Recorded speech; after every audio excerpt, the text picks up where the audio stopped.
홍다은의 하나님이 사랑하는 청년 이야기. 우리는 살아가면서 많은 사람들을 만납니다. 다양한 장소에서 다양한 모양으로 여러 사람을 만나며 살아가는데 반드시 그곳에는 예수님을 믿지 않는 혹은 예수님을 전혀 모르는 또는 복음을 한 번도 들어본 적이 없는 자들이 있습니다.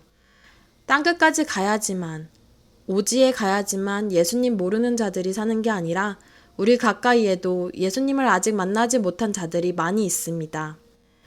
어릴 적 친구 따라 교회에 다니기 시작해 오랜 시간 신앙생활을 하면서도 예수님이 누구인지 잘 모르기도 했고 우리 가족들이 예수님을 만났으면 좋겠다는 생각이나 복음을 전할 생각도 하지 못했었습니다.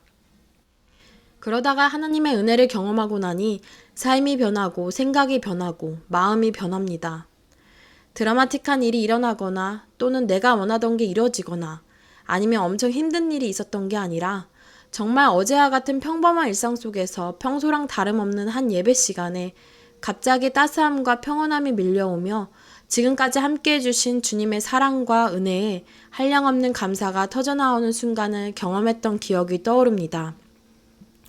그렇게 부르심에 순종하는 삶이 당연한 일상이 되고 주의 성소를 최선으로 지키려고 했습니다. 주의를 내 삶의 무언가와 타협하며 예수님이 아닌 다른 무언가로부터 우선순위가 흔들린다면 내가 다니는 그 직장이 내가 하는 선택과 그 모든 일들이 아무 의미가 없다는 것을 알았기에 하나님을 향한 열정은 커져만 갔습니다. 어느 한날은 교회를 다니지 않는 친구와 둘이 라스베가스로 여행을 갔습니다.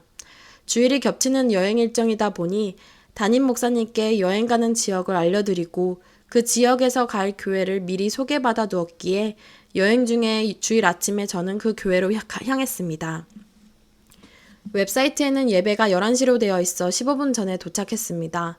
그러나 예배 시간이 다가와도 예배 장소는 텅 비어 있었습니다. 영문도 모르고 무작정 앉아 기다리던 중에 목사님께서 예배당에 앉아있는 저를 보시고 놀라서 말을 거셨습니다. 이야기를 나눠보니 라스베가스 관광객이 몰리는 시즌에는 주말에도 일하는 성도들이 많아 예배가 더 이른 시간에 열리도록 예배 시간이 변경되어 예배하고 일하러 갈 수 있도록 한다는 이야기를 들을 수 있었습니다. 예배가 끝났다고 하니 어떻게 해야 할까 고민하던 제게 그 목사님께서는 예배를 향한 마음을 주님께서 기뻐하실 거라며 한 번 더 예배를 여시겠다고 하셨습니다. 반주자도 다 떠난 텅 빈 예배당이었지만 목사님은 프로젝트를 켜시고 PPT를 넘기시며 찬양과 말씀을 전하셨습니다. 비록 저 혼자 앉아 있었지만 목사님은 열심을 다해 설교를 전하시고 힘차게 찬양하며 예배에 집중하셨습니다. 저 또한 여행 중에 어수선했던 마음을 온데간데 없고 오로지 예배에 집중할 수 있었습니다. 제게 이 시간은 평생 잊을 수 없는 시간이 되었습니다. 단 한 영혼일지라도 예배를 향한 마음을 외면하지 않고 함께 예배한 그 시간은 정말 제게 은혜의 시간이었습니다. 예배를 마치고 숙소까지 데려다 주시면서 라스베가스 지역 선교의 현황 이야기를 들으며 얼마나 이곳에서 해야 할 일이 많은지, 얼마나 기쁨으로 감당하고 계신지 들을수록 하나님이 얼마나 크신 분인지를 더 느낄 수 있었습니다. 이 여행에서 바뀐 관점은 한 영혼 한 영혼을 바라보는 저의 시선이었습니다. 가장 먼저 떠오르던 것은 교회로부터 상처를 받았다며 예수님을 떠나 몇 년을 신앙생활을 안 하던 친구였습니다. 그 친구의 가장 가까이 있으면서도 상황을 다 이해한다며 그랬구나 아팠구나 하면서 공감이라는 단어로 곁에 있기만 했던 것이 결국 방치였다는 것을 깨닫게 되면서 저는 교회 가자, 예수님께 돌아가자며 틈만 나면 여호와께 돌아가자 찬양을 틀어대고 수시로 이야기하기 시작했습니다. 귀찮을 수도 있고 성가실 수도 있겠었겠지만 어느 날은 정말 진지하게 눈물로 예수님께 돌아가자고 이야기를 했습니다. 그리고 그 시기에 열린 청년부 수련회에 함께 참석하면서부터 교회로 돌아오게 되었습니다. 지금 당장 내 가까이에 있는 사람 중 예수님을 모르는 사람이 있다면 그 한 사람을 위해 계속 기도하는 것이 얼마나 소중한 일인지 잊고 지낼 때가 많습니다. 누군가 교회 안 다니고 예수님 모른다면 복음을 전할 용기가 없다는 것을 인정하기보다 부담 주지 않겠다는 이유를 대며 그저 맞춰주려고 했던 건 아닌지 돌아보게 됩니다.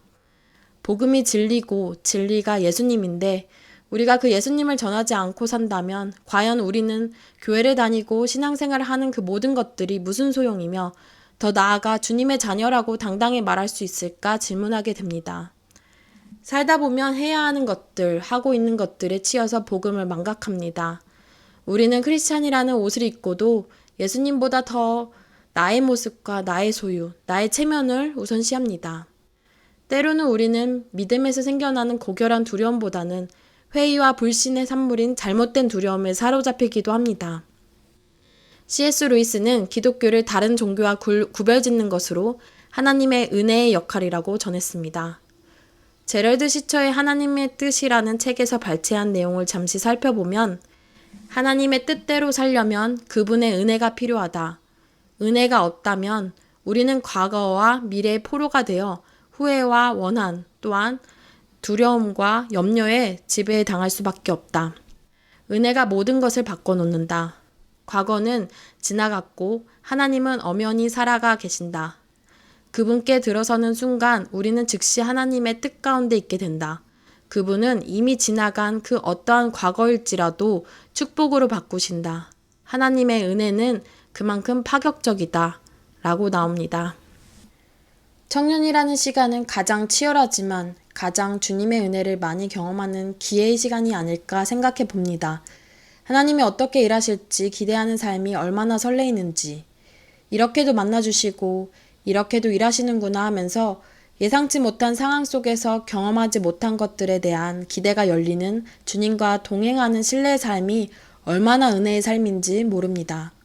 당장 가까이에 있는 한 영혼 한 영혼을 복음의 시선으로 바라보며 하나님의 은혜가 가득한 삶을 사는 모두의 삶을 축복합니다. 지금까지 청년의 시선으로 예수 동행의 삶을 전하는 홍다은의 하나님이 사랑하는 청년 이야기였습니다.